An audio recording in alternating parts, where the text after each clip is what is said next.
Now think about it. Now, if you have a feedlot, you have many animals, some people call them non-human children. But if you have many living at once and they know that, hey, we're going to die soon, or we're going to be beaten, we are beaten, we're raped, we're in every condition negative.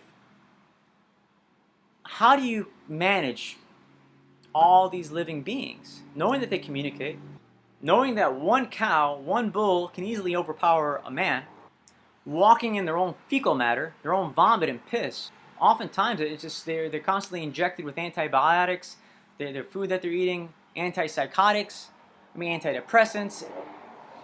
How do you manage the behavior of hundreds or thousands of animals at once? Well, you have to medicate them in some way, either through a food substance, a drug, the water you give them. Think about it. You have an organic cow. Very simple. You want to call it organic free range, but you have to give them water. What do you put in the water? The water is treated. Oftentimes with sodium chloride, sodium fluoride, sodium bromide. Is it still organic? Of course. You go to the Whole Foods or go to a Trader Joe's or a place where they sell organic produce. They spray the water. They spray the water on your plants and vegetables and your fruits. You do know that they're not spraying distilled water on vegetables and fruits, right? It's being medicated. The water is treated. If you consider sodium fluoride and all these other chemicals I mentioned and more, arsenic and all types of chemicals, if you consider those safe and organic, even though the Food and Drug Administration may not, or an MSDS, a Material Safety Data Sheet, may not, including mercury, then you have to make some decisions. Now, when people consume any substance made from miserable, angry, frustrated, sedated living beings, concentrated, and parasitic, infested, and everything else, you consume that. You consume the medication. You consume all the chemicals. You consume that. It's going to affect you. The young man who died had a very well-defined, muscular toned body. Football player and all this. The guy, if you looked at the guy, very handsome and ripped and all this stuff, was most likely very well polluted.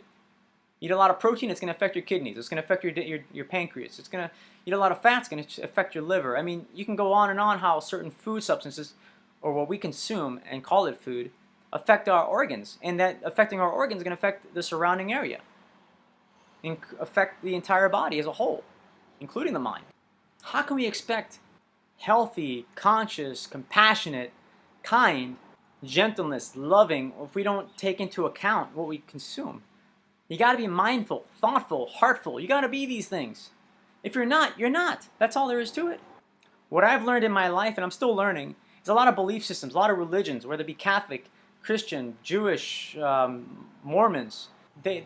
From what I've understood, it's about taking power from within ourselves and taking the responsibility and casting it away and giving the power to something greater and better, we were told. And yet this greater and better seems to be okay with many violences against women, people of color, people who are oppressed, people of a different region, of culture, of many different things. And some of these violences are rape, kidnapping, incest, some major stuff. So not only are you consuming violence, with your mouth, but you're consuming it, when you cook something. Think about this. If you were to be deprived of oxygen or air, you would collapse. You would die. Without air, you would die. Period. Zero. So you eat poison, you inhale poison when you cook it, and you're detached when you look at it. You watch movies, TV shows, dramas, cartoons. Everything depicts violence, like actually physical violence. And it's so detached from, the consequences. Seriously, think about it. We don't associate the consequences anymore. We rename them. And when we rename something, we change it. We completely transform it. We call people who serve in the military heroes. You don't call them victims, even though a lot of them end up in the street. Some with severe injuries, diseases, degenerative health. Someone's brother, sister, mom, father, son, daughter, come back in a body bag. They're a hero. Here's a medal, here's a ribbon, here's a piece of paper, a letter. They're not victims. Apparently, if you're killed in action, you're a hero. You're not a victim. This is the society that we choose to live in. And we can't blame anybody but me. We can't blame me. We can't blame ourselves. We can't blame the government or the corporations and this interest group or that interest group. That doesn't serve any purpose. But we have to take blame for ourselves. If we don't exercise and practice to say no, I am not going to tolerate this violence, this injustice, then we are as guilty as the person conducting the violence.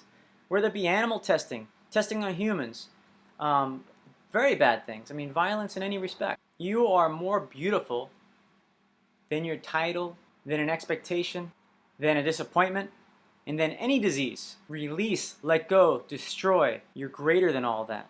You are special and you are unique. I need you. I'll speak for myself. I need you to be just the way you are. Being just the way you are means removing things that you're not. Not violent, not self-serving, not inconsiderate, but loving, passionate, curious, considerate, wanting to make new friends. Imagine you're still a child again.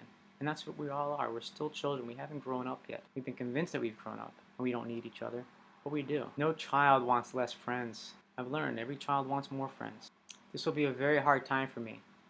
I don't take the loss of a life as a loss of a life. I'm thinking to myself, what if these videos, not that I think I have superpowers or anything like that, but I do feel that what if I had recorded this earlier? What if I had better communication? What could I have done? I allow myself to get distracted, as I'm sure many of us do, whether it be movies, TV, an endeavor, running 15 miles a day, whatever it is, and neglecting to listen, to not be there for someone. I mean, I've had enough losses already, and it doesn't get any easier. I don't want you to lose anyone. I don't want to lose you. But please watch this video. If you like it, like it. If you can comment on it and share it. Thank you very much.